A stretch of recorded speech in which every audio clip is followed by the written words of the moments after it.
साथियों, आज के वीडियो में हमारा विषय होगा कि क्या कोई सन्यासी गृहस्थ जीवन जी सकता है।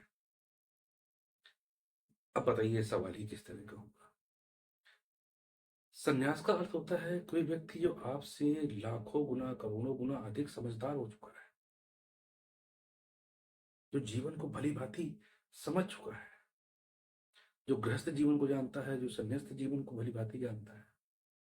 ये सवाल तो ठीक वैसे हुआ कि जैसे हम पूछेंगे कि क्या Sachin Tendulkar Indian cricket team के कोच बन सकते हैं। अरे जो सब कुछ भली भांति जान ही गया है, वो जाहिर सी बात है कि तुमसे तो बेहतर ही कर सकता है। अगर कोई सन्यासी गृहस्थ जीवन में जाता है तो वो आम इंसान से तो कहीं बेहतर गृहस्थ जीवन जी सकता है। पर बात यह है कि लोगों के अंदर ये धारणा क्यों बनी हुई है कि कोई सन्यासी व्यक्ति है तो वो गृहस्थ जीवन जी नहीं सकता, वो कोट पैंट पहन नहीं सकता, वो शर्ट पैंट नहीं पहन सकता, या वो किसी मॉल में जाके रेस्टोरेंट में भोजन नहीं कर सकता। आखिर हमारी समस्या क्या है? हमारी समस्या ये है कि हम सन्यासी उसी को मानते हैं पूर्ण रूप से जो उन सब चीजों में, विषयों में ना फंसा हो जिसमें कि हम फंसे। जो विषय हमारे लिए छोड़ना असंभव है, अगर हमें कोई व्यक्ति दिख जाता है कि वो उनका प्रयोग नहीं कर रहा, तब हम उसे सम्मान देते हैं। जबकि बात बिल्कुल उल्टी है। सन्यास कोई आज तो लागू हुआ नहीं। सन्यास लोगों में घटित होता है जब उनका मोह भंग हो जाता है जीवन के प्रति। और जीवन के प्रति मोह कब भंग होता है? जब कोई भी व्यक्ति जीवन को भली भांति जान जाता है कि इस जीवन में पकड़ने लायक कुछ भी नहीं है। यहाँ प्रत्येक पकड़ी हुई वस्तु से, व्यक्ति से, विषय से हमें भले शुरुआत में सुख मिलता प्राप्त हो, बट बाद में तो हमें उससे दुख ही मिलने वाला है। चाहे हमारा उससे मन भर जाए, या वो विषय, व्यक्ति, वस्तु हमें मिलके छूट जाए, या हम उनको रोता बिलखता छोड़ के चले जाए। अब हम कितनी कोशिश कर लें, इसे रोका नहीं जा सकता।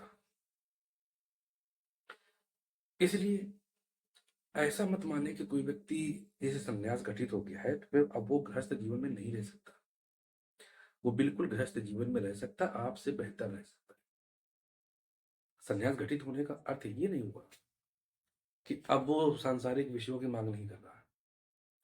असल संन्यास की परिभाषा ये है कि वो अपने मन की सारी इच्छाओं से, अपने सभी प्रकार के विकारों से मुक्त हो चुका है।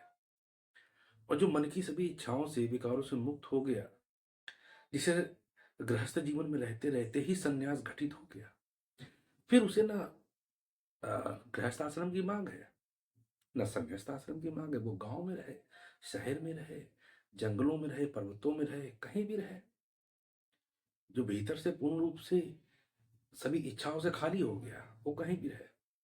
समस्या उनके साथ है जो इच्छाओं से तो खाली नहीं हुए हैं, पर समाज को दिखाने के लिए उन्होंने सन्यासी का चोला पहन लिया है। अब वो जहां पर भी रहेंगे, उनके भीतर इच्छाएं मचलती रहेंगी। वो मंदिरों में होंगे तो उन्हें सिनेमा हॉल की याद आएगी, पहाड़ों में होंगे तो शहरों की याद आएगी, कुटिया में होंगे तो आलीशान महल की याद आएगी। और ऐसे न जाने कितने लोगों को हम पाते हैं कि हाँ, ये इस तरह के सन्यासी बाबा थे, ऐसा कार्य करते पकड़े गए। तो वो असल सन्यास नहीं होता। जिसे असल सन्यास से घटित हो गया, वो वास्तव में आपके साथ ही रहने वाला व्यक्ति है। ये उसकी अपनी मर्जी है कि वो भगवा चोला ग्रहण करता है या नहीं। जो इच्छाओं से मुक्त है, वो सभी तरह के विषयों, विकारों से मुक्त है। अब वो कहीं भी रह सकता है। हाँ, इस संसार के बाहर नहीं रह सकता, रहना उसे इस संसार में ही पड़ेगा। देखिए, बहुत समझने वाली बात है। संन्यास घटित होने के बाद भी आप मंगल ग्रह पे जाके नहीं रह सकते। रहना आपको इसी संसार में पड़ेगा। पर बात ये है कि अब आप उस तरह से नहीं हो गए।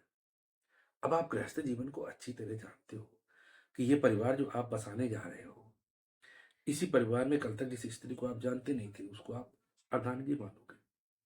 और जाहिर सी बात है, अगर उसकी तबीयत खराब होगी तो चिंतित होगे, अगर कुछ हो जाता है तो दुखी हो, फिर बच्चे पैदा हो, बच्चों से प्रेम होगा। वही कुछ बच्चे आगे चल के आपको छोड़ देंगे, कुछ बच्चे आपसे मोह भंग हो जाएगा आपसे। तो यह सब कुछ तो गृहस्थ व्यक्ति पहले से ही जानता है, इसलिए जब भी कुछ होता है, कोई भी घटना घटती है, तब वो उतना ज़्यादा विचलित नहीं होता जितना कि हम सब आम जीवन में रहते हुए छोटी-मोटी घटनाओं से ही विचलित होते रहते हैं। पर ये सब चीज़ें जानते हुए गृहस्थ व्यक्ति जो सन्यासी होता है, उसका पहला प्रयास यही होता है कि जो जान ही गया कि गृहस्थ जीवन जो सुख दिखता है वो सुख है नहीं, तो वो इस तरफ कदम नहीं बढ़ाते। अब ज़रूरत भी नहीं है बढ़ाने की, आखिर सन्यास घटित हो गया तो हो गया। पर अगर कभी किसी कारणों से, किसी वजह से गृहस्थ जीवन में आना हुआ, तो वो इतनी समझदारी से आते हैं कि जो उनका जीवन साथी होगा, वह उसे भी पूर्ण रूप से मुक्ति का एहसास कराते हैं। फिर 2 मुक्त लोग एक साथ रहते हैं, और जब 2 मुक्त लोग एक साथ रहते हैं, तो एक-दूसरे की राह में बाधा नहीं बनती। फिर वो गृहस्थ जीवन भी बहुत ही आसानी से कट जाता है। आशा करता हूँ बात समझ आई होगी आपको। धन्यवाद।